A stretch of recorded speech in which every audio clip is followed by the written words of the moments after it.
Hi again, this is Carolyn Larkin. I'm long-term member of Wild Ones, and this is my yard in Pewaukee, which is Waukesha County, Wisconsin.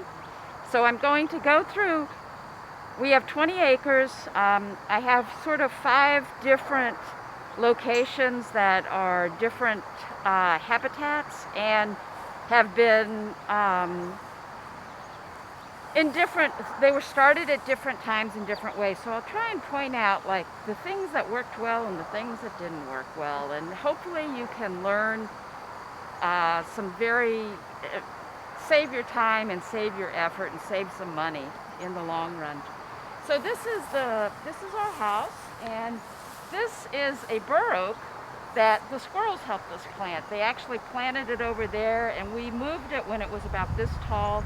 It's about 20 years old. It is huge, it's beautiful. And it was this tall, and my husband had to dig down as tall as the tree was. So if you have trees that you need to move, do it early. We always do it in April. We always think tax time, we gotta move trees. So we moved it early, and you wanna do that so you don't cause oak wilt. You don't wanna move things when the trees are active. You wanna do it while they're dormant. So we moved this guy. So we're gonna cruise down this way. This is Joe Pye weed, which I like, the bees like. It's pretty, well, as you can see, it kind of gets going. Bee balm, Monarda. This is a nice fat bumblebee right there.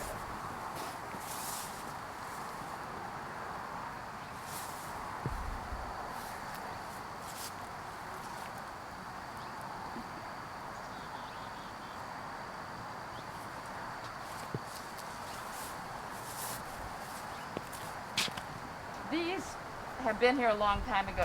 They're garden phlox. They are not natives. I started with things, and they're hard to get rid of. They're very hard. So beware when you start putting plants in. If you want to go native, go native. Otherwise, you're going to spend the rest of your time trying to get it out. So come on down. Oh, that's black chokecherry. Chokecherry? Yep, that one I bought. That was one of Johnson's Nursery's trees, or shrub. Has been doing very well, and it's not supposed to get too big. This is a hickory that the squirrels planted. It's probably too close to the house. We may have to take it down, but the squirrels did that work. And then this is a hazelnut, American hazelnut. The squirrels have picked all the hazelnuts and chipmunks. My husband managed to get a few, but this is about as big as it's gonna get too, so it's nice. You can put it in a little closer.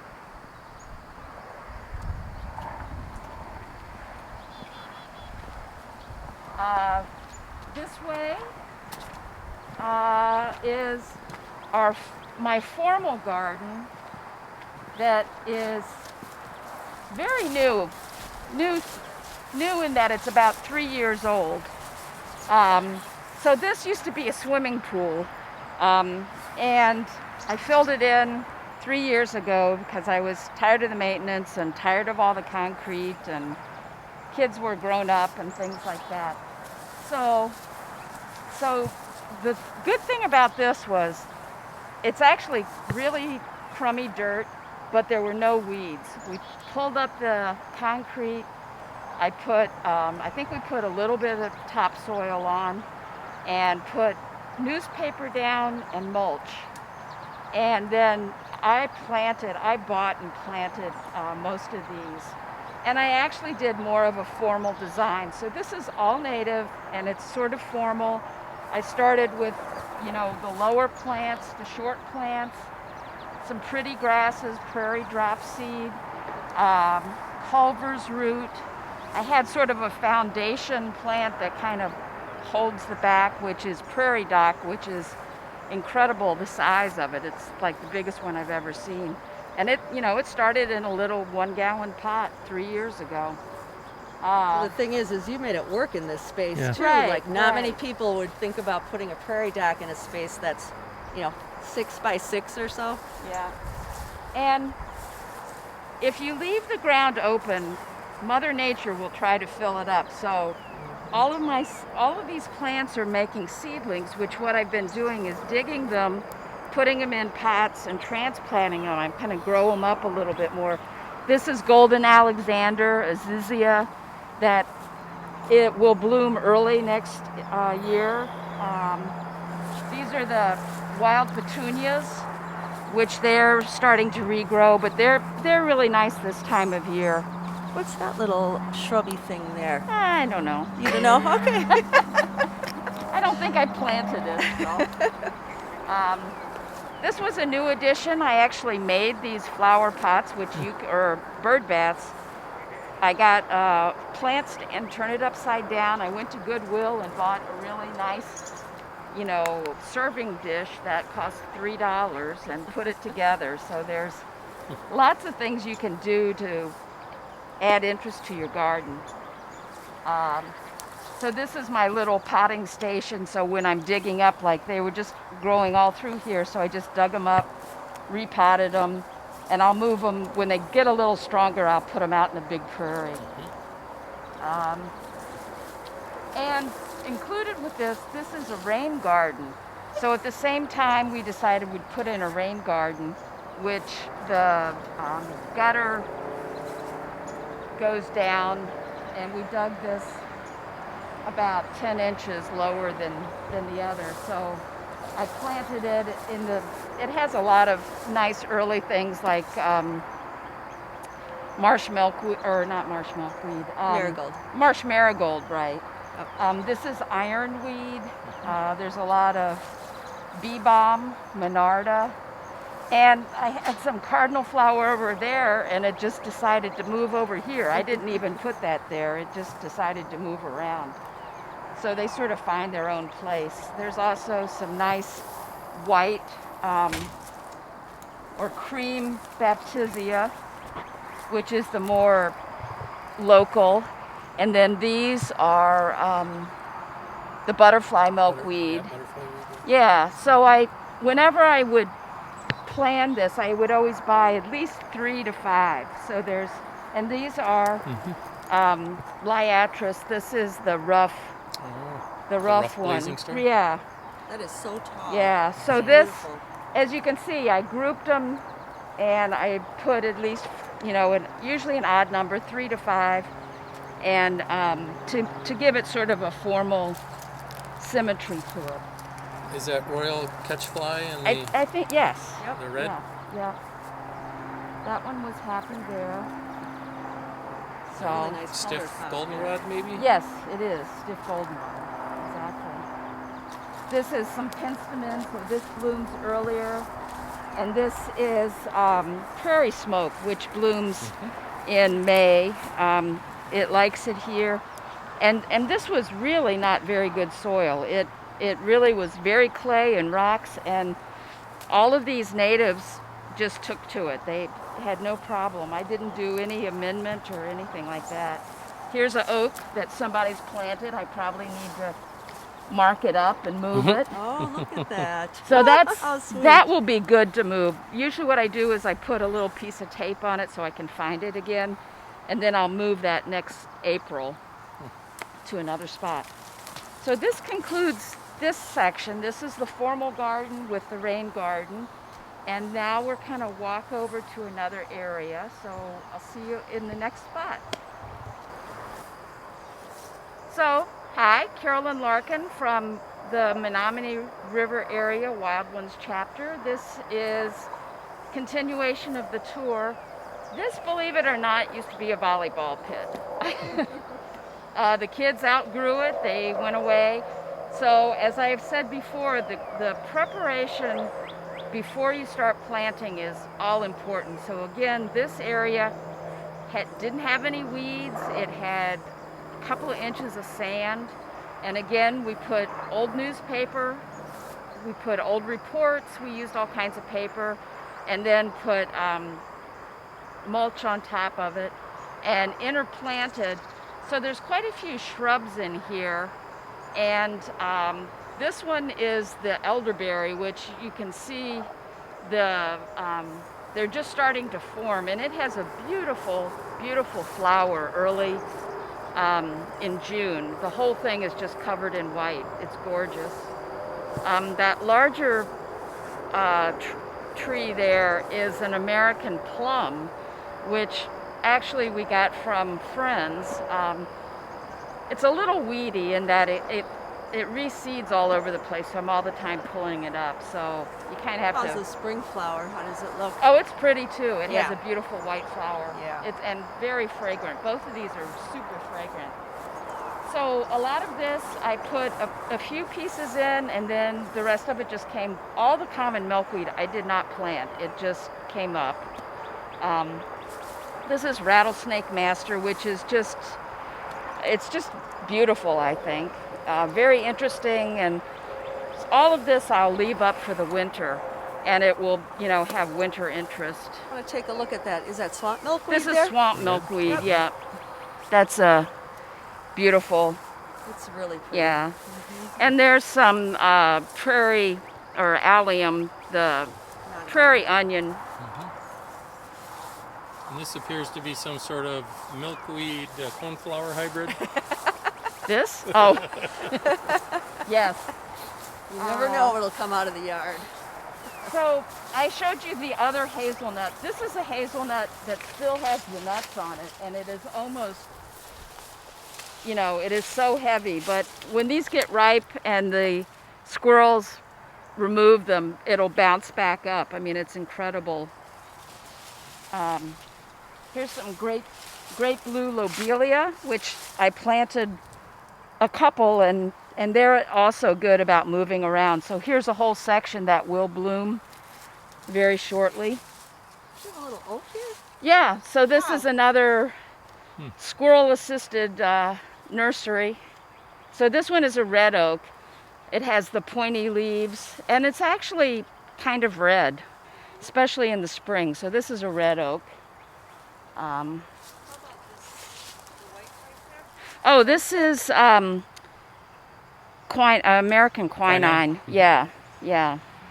Which it has sort of an interesting smell. If you crush it, if you were here, you could crush it. It has an interesting smell. And down here, we'll just go around the corner.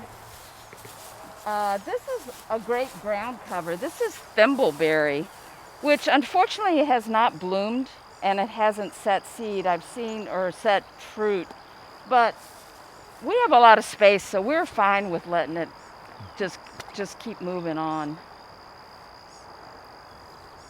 Is that thimbleberry too, the taller No, parts, that or what is that? that is Queen of the Prairie, which Oh, I okay. just realized is not native. I've looked. Really?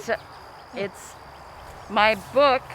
Do you have this book? I This is a do. great book. This one is written by two professors at UW, and it says it's introduced escaped. So I have a huge patch of it, which I'm going to start taking out because it's also very aggressive. It took over a huge area. So there's one more interesting. Oh, you want to How talk about the, about the baptisia? Oh yeah, this is a the good one. false blue indigo baptisia. So it's in the pea family. So it has, these will ripen up and you can plant them. This is a little bit north of its range, but it does fine. And I think I had a small one started and I moved it. So it moved, but that's pretty old ones. That might And be. these they die back to the ground, right? In Yeah. the winter? Yeah. Yeah. It's kind of interesting when you see how thick and bushy they get. Here's another oak. This one is this one's a bur oak, which you can tell it has the lobed. They are not pointy, they're lobed and deeply indented there. This was another shrub that was kind of cool. It's bladder nut, so it has these bladders on there, which I couldn't remember what it was, and then those came on. I'm like, oh yeah, that's what I planted. I forgot. And this here? I think that is a St. John's wort. St. John That's wort, what yep. we looked up. Yep. Yeah. Yep. It's the shrub, and it's the native, not Such a great color. not the Yeah. common. Right. So that's where I'm taking out a bunch of the Queen of the Prairie. It just got too aggressive, and it was just Another oak in there. another oak that the squirrels planted. This is winterberry, so there's 2 of these, and that one was also a shrub from Johnson's, which they have incredible, especially shrubs that They are really have nice. that are bigger. And then this is spikenard. Yep. And I have several of them, and it has started moving around on its own. I planted one, and I now have like 3. So it's well behaved, and yes. A little blue here, little blue stem. Yeah, I think it's a blue. Yeah, That's sweet. it might even be a big one. I think it gets kind of big. And petunia again. Yep. I think it may have bloomed already. We should go and introduce This the is- weed wrench back there. Oh yeah. Yeah. That's why I had this one. Yeah. So I don't believe they make this anymore, but because if you're a Wild Ones member for our chapter, you can borrow it. So I've used it, and I use it to take out small buckthorn. Like this guy is a good candidate. You put it Want me to hold between here. Want me to hold your stuff, and you Yeah. can just kind of give a little demo there. Yeah, I don't know if I'll get this one. This is how it works. Yeah, And our so you chapter put does it have between 2 of there, them. Yeah, Yep. and then you step on it and pull it, and boom, you get it. Yay! I wonder if that would work on box elder saplings. Sure. Probably. Yep, it does. Yeah. I've 'Cause I have used it. thousands of those. Yeah. We have this one, which is a smaller version, and I have one at my house, which is larger. I've taken out buckthorn, box elders, with trunks this big already, 2 inches. So it works well. Now, some people feel it disturbs seeds that might be there dormant, but I think being able to pull buckthorn by the root is the best thing to do. Here's the tag from this, the original tag that I paid, I don't know, $16 or something. Plus 40% off, Yeah, right? a long Yeah. time ago. And the good thing, again, when I clear out stuff, I have good stuff under here.